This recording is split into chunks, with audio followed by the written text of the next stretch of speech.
আসসালামু আলাইকুম। সুপ্রিয় বন্ধুগণ, আমি ফেসবুকের গাইডলাইন নিয়ে কথা বলব। আপনারা জানেন যে ফেসবুকের গাইডলাইনটা খুবই গুরুত্বপূর্ণ। কারণ আপনি যদি গাইডলাইন ভঙ্গ করেন, আপনার ভিডিওতে মিলিয়ন, মিলিয়ন রিচ থাকার পরও আপনি কিন্তু সেটআপ পাবেন না। কোনো মনিটাইজ পাবেন না, সেখান থেকে কোনো ইনকাম করতে পারবেন না। আপনার ভিডিও অনেক সময় গাইডলাইন ভঙ্গের কারণে মানুষের কাছে রিচ করাবে না। আপনার রিচটা ডাউন করে দেবে, রেড হয়ে যাবে। আপনার ভিডিওগুলা ভুল ভিডিও করার কারণে আপনার ফ্ল্যাগ কন্টেন্ট হয়ে কিন্তু আপনার মনিটাইজেশনে প্রবলেম হবে। এবং আপনার কন্টেন্টগুলো ইনকামের যোগ্য হবে না। সুতরাং এই জন্য ফেসবুক গাইডলাইনগুলো মেনে চলা আমাদের খুবই গুরুত্বপূর্ণ। সবচেয়ে বড় জিনিস ফেসবুকের যে গাইডলাইনগুলো জেনে রাখা প্রয়োজন। আমি আপনাদেরকে বিশদভাবে হয়তো কিছু বলতে পারবো না, কিন্তু নর্মালি যে বিষয়গুলো সবার আগে চোখে পড়ে সেই বিষয় কয়েকটা নিয়ে কথা বলবো। আশা করি আমার ভিডিওটা স্কিপ করে যাবেন না, প্রত্যেকটি কথা মনোযোগ সহকারে শোনার চেষ্টা করবেন। এবং আমার ধারণা এগুলো শুনলে আপনি কিছুটা হলেও অন্তত ফলো করে আমার কথাগুলো ফলো করে আপনি কিন্তু ফেসবুকে সফল হতে সক্ষম হবেন। প্রথমত আমরা বলি, আমরা যখন একটা ভিডিও আপলোড দিই, সেক্ষেত্রে আমরা ভিডিও আপলোড দেওয়ার পর আমাদের ভিডিও ভিউজ দেখার জন্য নিজের ভিডিও নিজে দেখি। না ভাই, নিজের ভিডিও নিজে কখনো দেখা যাবে না। আবার এমনও ঘটে, আমাদের পরিবারের কোনো সদস্য, সে আমার স্ত্রী হতে পারে, বা আমি যদি আমার স্বামী হতে পারে, বা পরিবারের অন্য কোনো সদস্য হতে পারে, মা হতে পারে, বোন হতে পারে, তাদের কাছে ডিভাইস আছে, মোবাইল আছে, তারা তারা তাদের আইডি দিয়ে আমার ভিডিওগুলো দেখে। এই কাজটা করা যাবে না, কারণ আপনার ঘরে একই ওয়াইফাই দিয়ে এই কাজটি করা যাবে না।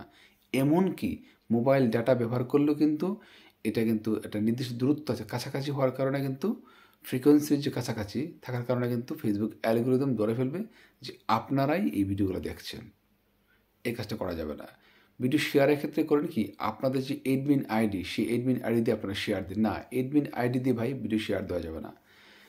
শুধু তাই নয়, গ্রুপে অনেকে শেয়ার দেন, সেটাও অ্যাডমিন আইডি দিয়ে করেন, সে কাজটা করা যাবে না। আর যদি অন্য কোনো আইডি দিয়ে করতে চান, তাহলে কিন্তু এই সেম ধরনের ওয়াইফাই রাখা যাবে না।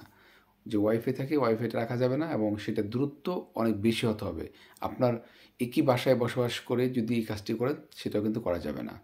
তাহলে আমরা এখান থেকে একটা পয়েন্ট পেলাম যে নিজের ভিডিও নিজে দেখা যাবে না, নিজের এডমিন আইডি দিয়ে নিজের ভিডিও শেয়ার করা যাবে না। এগুলো হচ্ছে পলিসি।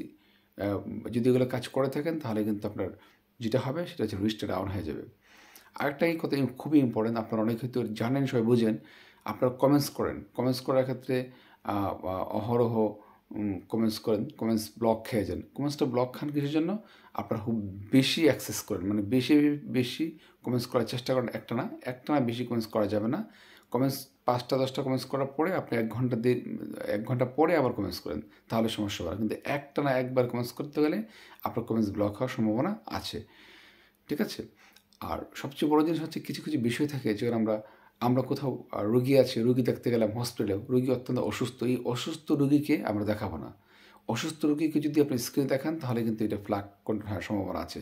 কোনো প্রাণী, কোনো পশু, কোনো পাখি যদি মারা যায় বা অসুস্থ দেখে, এগুলো কখনো দেখাবেন না, এগুলোতে ফ্ল্যাগ কন্টেন্ট চলে আসে।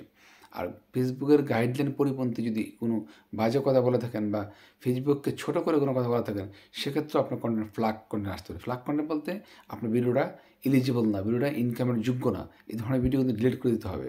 ঠিক আছে? আগুনের ছবি, রক্তের ছবি, মারামারির ছবি, আত্মহত্যার ছবি, হ্যাঁ, বা ভিডিও, এই ধরনের কোনো কিছু আপনি ফেসবুকে আপলোড করবেন না। এতে কিন্তু আপনার সমস্যা হবে। কোনো ধর্মকে নিয়ে, কোনো রাষ্ট্রকে নিয়ে, হ্যাঁ, কাউকে ছোট করা, গালিগালাজ করা, এই কাজগুলো করবেন না। এই কাজগুলো করলে কিন্তু আপনার সমস্যা হবে। এক্ষেত্রে অনেকগুলো কাজ আসতে পারে। কোনোটা কন্টেন্ট মডারেশন সমস্যা হতে পারে, কোনোটা পার্টনার মডারেশন সমস্যা হতে পারে, কোনোটা ভায়োলেশন হতে পারে বিভিন্নভাবে। বিভিন্ন ধরনের ভায়োলেশন ফেসবুক আছে। এগুলো কোনো না কোনোটা পড়ে যেতে পারে। তাই আপনাদেরকে আবারও আমি অনুরোধ করবো, ফেসবুক গাইডলাইন নিয়ে অনেক কথা বলা যায়, হয়তো কথা বললে শেষ হবে না। আমি যে ভিডিওটা করছি, এটা একটা বড় ভিডিও। এটা কিন্তু 4:3 বা 1:1 আকার হচ্ছে। এই ভিডিও যদি 16:9 পয়েন্টে হয়, মানে রেশিওতে হয়, তাহলে কিন্তু একটা কন্টেন্ট মডারেশন চলে আসবে। আপনি স্টিল ফটো দিয়ে ভিডিও আপলোড করুন, স্টিল ফটো দিয়ে কখনো ভিডিও আপলোড করবেন না। আবার মিউজিক ইউজ করেন, আপনি মনিটাইজ না পাওয়ার আগে মিউজিক কখনই ব্যবহার করবেন না। ঠিক আছে? মিউজিক ব্যবহার করলে আপনি অ্যাডস অন রিলস পাবেন না।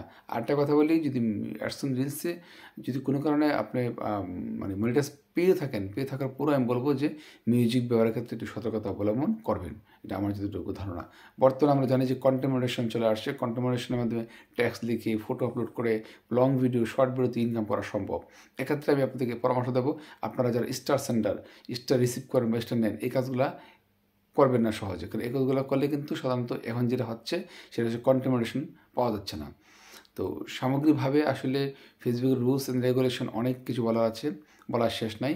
তো যতটুকু বলেছি আজকের ভিডিওতে এতটুকু মেনে চলার চেষ্টা করবেন। ইনশাল্লাহ মেনে চলার চেষ্টা করলে অবশ্যই আপনার সফল হতে সক্ষম হবেন। সবসময় বলি, সবসময় ভিডিও দেখবেন, ভিডিও না দেখে কখনো কমেন্টস করবেন না। ভিডিও পুরোপুরি দেখে সেই ভিডিওতে ঘটনামূলক কমেন্টস করবেন, রিয়াকশান দেবেন।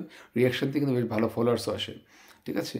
তো এগুলো অ্যাক্সেস কিছু করবেন না, করবেন একটা সীমিত আকারে করবেন, করার পর 1-2 ঘন্টা পর আবার করবেন। একটানা কোনো কাজ করবেন না, একটানা কোনো কাজ করতে গেলে সমস্যা। তো ডিয়ার ভিউয়ার্স, আমার এই সেই ভিডিওটা যদি ভালো লাগে থাকে অবশ্যই ভিডিওতে লাইক দিবেন, শেয়ার দিবেন, কমেন্টস করবেন, আর সবচেয়ে বড় জিনিস ভালোবাসা দিবেন। সবাই ভালো থাকুন। আসসালামু আলাইকুম।